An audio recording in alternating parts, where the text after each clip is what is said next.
hello.pktube በ10 ሺህ እስከ 100 ሺህ ባለው ውስጥ የተመረጡ ምርጥ 15 የቢዝነስ ሐሳቦች።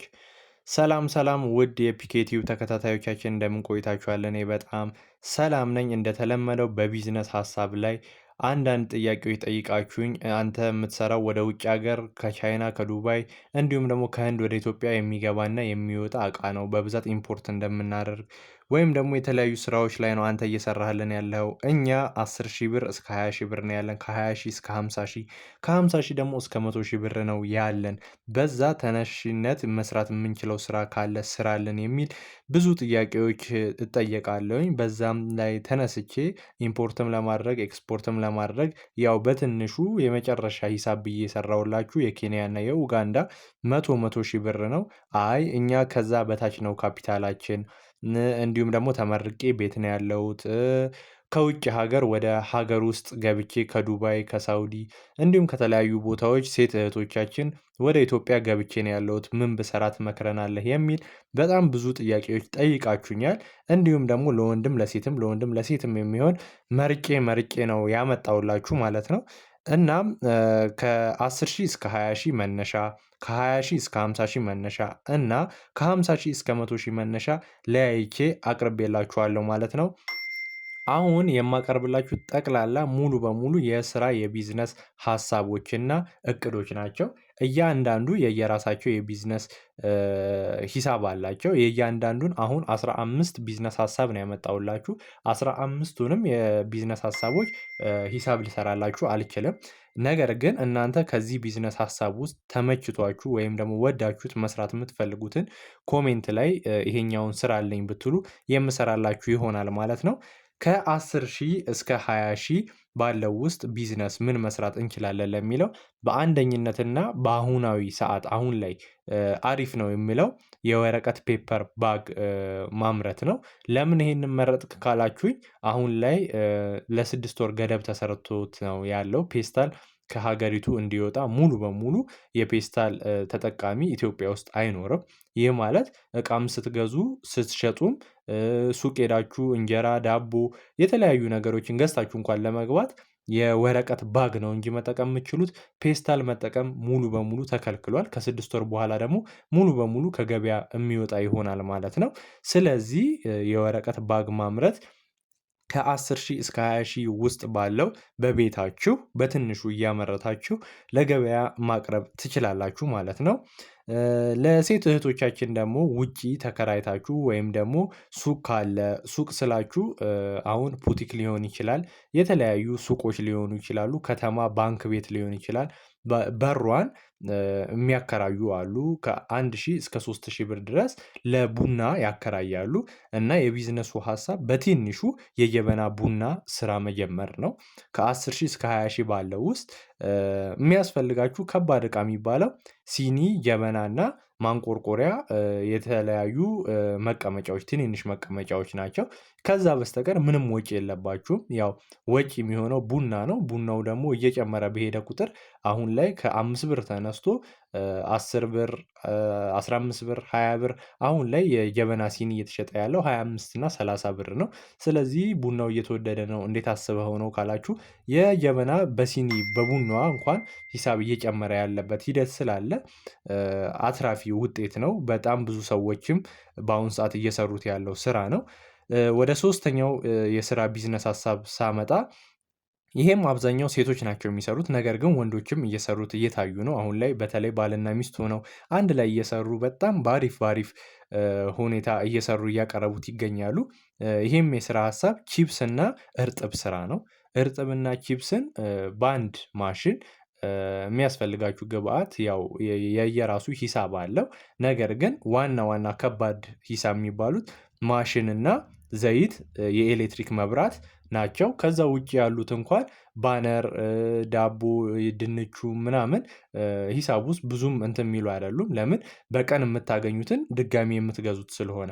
ቋሚ የሆነ አንድ የምትገዙት ግን የማሽኑንና የባነሩ አንዴ ነው በቃ የምታደርጉ። ከዛ በኋላ ድጋሚ በየወሩ ኮስት የለውም። በየወሩ ኮስት የሚኖረው የመብራትና የድንች፣ የዳቦ እንዲሁም የዘይት ነው ማለት ነው። እሱም የራሱ ሂሳብ አለው። ነገር ግን ከ10 ሺህ እስከ 20 ሺህ ባለው ውስጥ በሶስተኝነት እርጥብና ቺፕስ መጀመር ትችላላችሁ ማለት ነው። አሁንም በአራተኝነት ለሴት እህቶቻችን የመጣ ስራ ነው። ይሄ የባልትና ውጤቶችን በትንሹ ይህ ማለት በሶ፣ ሽሮ፣ በርበሬ በትንሹ ከ10 ሺህ እስከ 20 ሺህ ባለው ውስጥ እቤታችሁ አዘጋጅታችሁ ጥሬውን ገዝታችሁ ማለት ነው እቤታችሁ አዘጋጅታችሁ አስፈጭታችሁ በላስቲክ አሽጋችሁ ስልክ ቁጥራችሁንና ስማችሁን አድርጋችሁ ለሱቆች፣ ለተለያዩ ሱፐር ማርኬቶች እንዲሁም ደግሞ ወደ ውጭ ሀገር የሚልኩ ወይም ደግሞ የሚረከቡ ሰዎች ስላሉ ለእነሱ በትንሹ ከ10 ሺህ እስከ 20 ሺህ ባለው ማስረከብ መጀመር ትችላላችሁ ማለት ነው። በአምስተኝነት ለወንዶች የሞባይል ካርድ ማከፋፈል ነው። የሞባይል ካርድ ማከፋፈል አንድ ኮስት ነው ያለባችሁ። እሱም ከ5000 እስከ 9000 ማሽኗን መግዛት ነው። ከዛው በስተቀር የሞባይል ስልካችሁ ላይ አንድ አፕሊኬሽን አለ። እሱን ታወርዳላችሁ። ከዛ በኋላ ከኢትዮ ቴሌኮም እንዲሁም ከሳፋሪኮም ፓኬጅ እየገዛችሁ የሞባይል ካርድ እያተማችሁ ማስረከብ ትችላላችሁ ማለት ነው። ያው ሌላ ወጪ የለውም። በተለይ ለዚህ ስራ ሳይክል ወይም ሞተር ብስክሌት ቢኖራችሁ ብዬ እመክራለሁኝ። የሞተር አገልግሎት መስጠት በዛውም ዴሊቨሪ ሌላም ስራ መስራት ትችላላችሁ። ነገር ግን ጎን ለጎን ከምትሰሩት ስራ ጋር ሳይክል እና ሞተር ብስክሌት ካላችሁ ሞባይል ካርድ እያተማችሁ መሸጥ ትችላላችሁ ማለት ነው። በስድስተኝነት ኢፖክሲ ስራ ነው።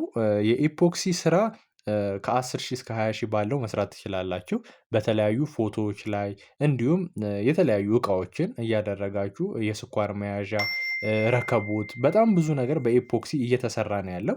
በኢፖክሲ ከ10 ሺህ እስከ 20 ሺህ ስልጠና ወስዳችሁ መጀመር ትችላላችሁ ማለት ነው። በእነዚህ ሀሳቦች 6 የወረቀት ፔፐር፣ የጀበና ቡና፣ የእርጥብ እና የቺፕስ ስራ፣ የባልትና ውጤት፣ የሞባይል ካርድ እና ኢፖክሲ ስድስቱን ስራዎች ከ10 ሺህ እስከ 20 ሺህ ባላችሁ ካፒታል መነሻነት መስራት ትችላላችሁ ማለት ነው። ከ20 ሺህ እስከ 50 ሺህ ካፒታል አለን ትንሽ ሻል ያለ ከፍ ያለ ስራ ምን መስራት እንችላለን ለምትሉ ደግሞ በአንደኝነት ያቀረብኩላችሁ ወይም ደግሞ በቃ ብትሰሩት ያዋጣል የምለው አሁናዊ ስራ የቦንዳ ልብስ ስራ ነው። ቦንዳ ቤት ተከራይታችሁ ወይም ደግሞ ሱቅ በትንሹ በጣም ውድ የሆኑ ቤቶች ሳይሆኑ የ4000፣ የ5000፣ የ8000 ቤት ኪራይ ተከራይታችሁ ብትጀምሩት አሪፍ ነው። ካልሆነ እቤታችሁ ውስጥ በኦንላይን በፌስቡክ እንዲሁም በኢንስታግራም ላይ ቡስት እያስደረጋችሁ በጣም ብዙ ሰው ጋር እንዲደርስ እያደረጋችሁ ቦንዳ ልብሶች ብትሸጡ የቦንዳ ልብስ ተረክባችሁ ሙሉ በሙሉ ለመሸጥ ከ20 ሺህ እስከ 50 ሺህ ካላችሁ በጣም በትልቁ የቦንዳ ልብስን መጀመር ትችላላችሁ ማለት ነው። በሁለተኝነት ደግሞ ከ20 ሺህ እስከ 50 ሺህ ባለው ምን ብንሰራ ያዋጣል የሚል ስራ ሀሳብ እንደኔ እኔ እንኳን ሰርቼው ማቀው ከዚህ በፊት ሰርቼው ማቀው ስራ ስለሆነ በጣም አሪፍና አዋጭ ብትሰሩት የምለው በተለይ ለወንዶችም ለሴቶችም ይሆናል። ተሽከርካሪ ላላችሁ በተለይ ነው እንጂ ተሽከርካሪ ባይኖራችሁም አሪፍ ሀሳብ ነው። እሱም እንቁላልና የወተት ተዋጽኦ ከክልል ከተሞች ወደ አዲስ አበባ አምጥታችሁ መሸጥ። ይህ ማለት እንቁላል አሁን ላይ 23 ብር እና 22 ብር አዲስ አበባ እየተሸጠ ነው ያለው። በብዛት 21 እና 22 ብር ብላችሁ ብታስቡት 22 ብር እና 23 ብር በአዲስ አበባ እየተሸጠ ነው። እናም ይህንን በክልል ከተሞች ማለትም ብዙ ሳትርቁ ደብረ ዘይት ብዙ ፋርሞች አሉ። ቢሾፍቱ አዳማ ላይ አለ። ወደዛም ወደ ዱከም አለ፣ ወደ ሰበታ አለ፣ ወደ ሱሉልታ አለ። አዲስ አበባ ዙሪያውን በሙሉ መግቢያ በጣም ብዙ እንቁላል ምርቶች ያሉባቸው ሀገሮች አሉ። የወተት ተዋጽኦ ያሉባቸው ሀገሮች አሉ። አሁን አንድ እንቁላል በደብረ ዘይት ወይም ቢሾፍቱ አሁን ላይ እየተሸጠ ያለው 15 ብር እና 16 ብር ነው። ከአንድ እንቁላል ማለት ነው። ይህንን እንቁላል 15 ብር እና 16 ብር ገዝታችሁ አዲስ አበባ ሄዳችሁ በ20 ብር ለባለ ሱቅ በ19 እና በ20 ብር ብታስረክቡ ከአንድ እንቁላል ላይ 3 ብር 2 ብር ከብዛት በጣም ብዙ ነው የምታገኙት። 100 እንቁላል ብታስረክቡ 700 800 እንቁላል ብታስረክቡ ምን ያህል እንደምታገኙት ሂሳቡን ትሰሩታላችሁ። ስለዚህ የእንቁላልና የወተት ተዋጽኦ ደግሞ ቋሚ ሆናችሁ አሁን ይሄንንም እዛው ደብረ ዘይት ቢሾፍቱ ላይ ነው የምጠቁማችሁ።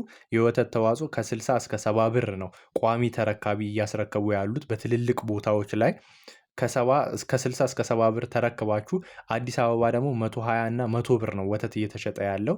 ነገር ግን በጣም በጥንቃቄና ምንም ውሃ ምናምን ያልተቀላቀለበት ንጹህ ምርት የምታስረክቡ ከሆነ ነው እንጂ አዲስ አበባ ሲረከቧችሁ ቼክ ማድረጊያ ስላላቸው ትንሽ የተቀላቀለበት ከሆነ ያ ወተት ኪሳራ ላይ ነው የሚወድቀው።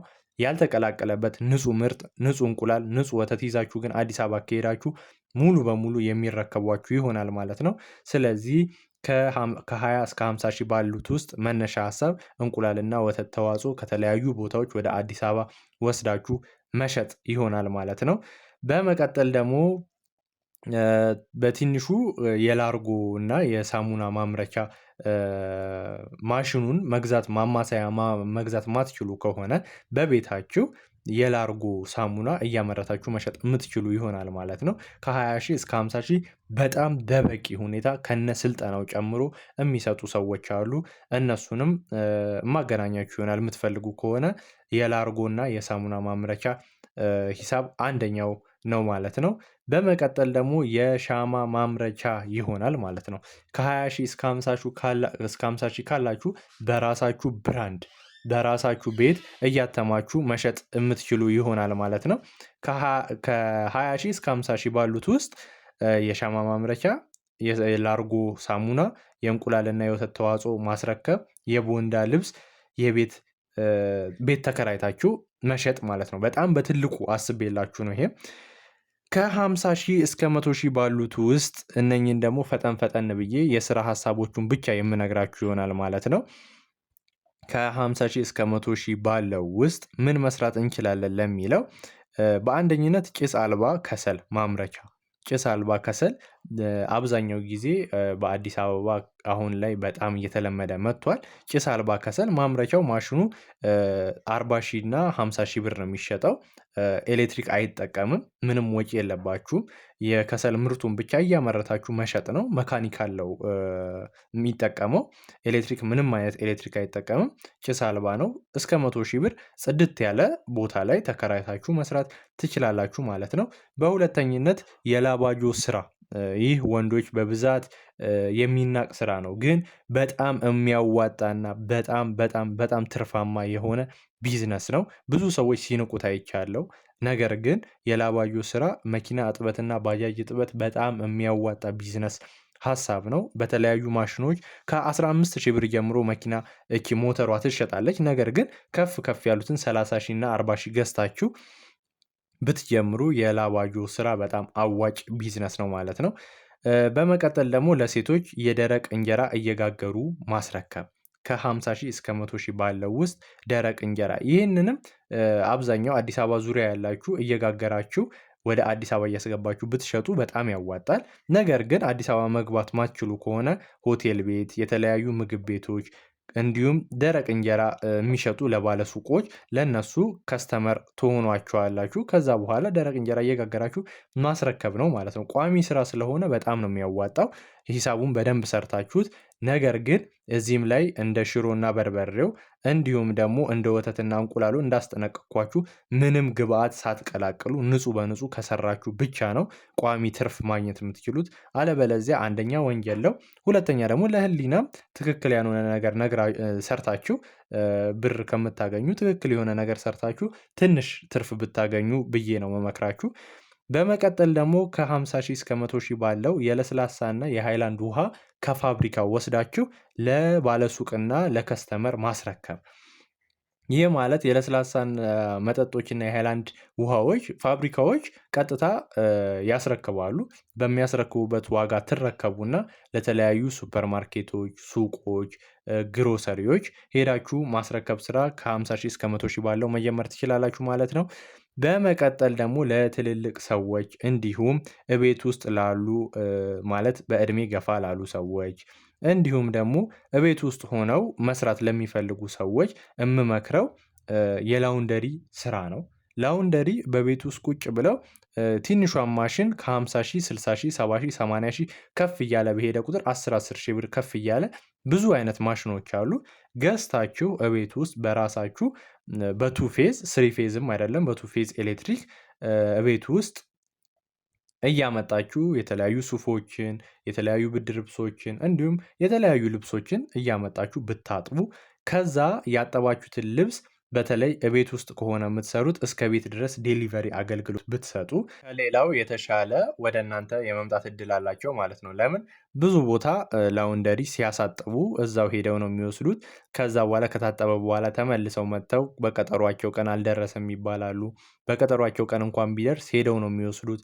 በጣም ብዙ አይነት እንትን አለ። ነገር ግን እናንተ እቤታችሁ አምጥተው ከሰጧችሁ በኋላ የእነሱን አድራሻ ተቀብላችሁ እቤታቸው ድረስ ዴሊቨሪ ብታደርጉ እንዲሁም ደግሞ ባላችሁት ቀን ብታደርሱ እቤታችሁ ማታ ብዙውን ጊዜ ሌሊት ላይ የኤሌክትሪክ ፓወር ይጨምራል። በዛን ሰዓት አጥባችሁ ተኩሳችሁ አድርቃችሁ በስነ ስርዓት ባላችሁበት ቀን ብትገኙ በጣም አዋጭ ቢዝነስ ነው ማለት ነው። ከ10 ሺህ እስከ 100 ሺህ ባለው ውስጥ የሚነሱ 15 የስራ ቢዝነሶችን ከላይ እስከታች አሁን ሙሉን እነግራችኋለሁ። የወረቀት ፔስታል ማምረት፣ የጀበና ቡና መስራት፣ እርጥብና ቺፕስ መጀመር፣ የባልትና ውጤቶችን በትንሹ እያስፈጩ መሸጥ፣ የሞባይል ካርድ ማከፋፈል፣ የኢፖክሲ ስራ፣ የጀበና ቡና መጀመር፣ እንዲሁም የሻማ ማምረቻ፣ የትንሹ የላርጎ ሳሙና፣ የእንቁላልና የወተት ተዋጽኦ ማስረከብ፣ የቦንዳ ልብስ መጀመር፣ የላባጆ ስራ መጀመር፣ ጭስ አልባ ከሰል ማምረቻ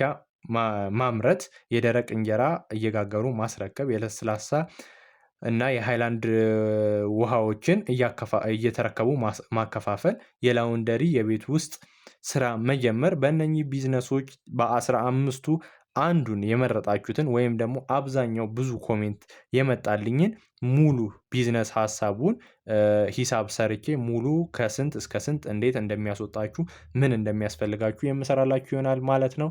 ውድ የፒኬ ቲዩብ ተከታታዮቻችን ስላዳመጣችሁኝ አመሰግናለሁ። ሰብስክራይብ አድርጉ፣ ላይክ አድርጉ። በኮሜንት ምንም አይነት ጥያቄ ብጠይቁ የምመልስላችሁ ይሆናል። ይመቻችሁ።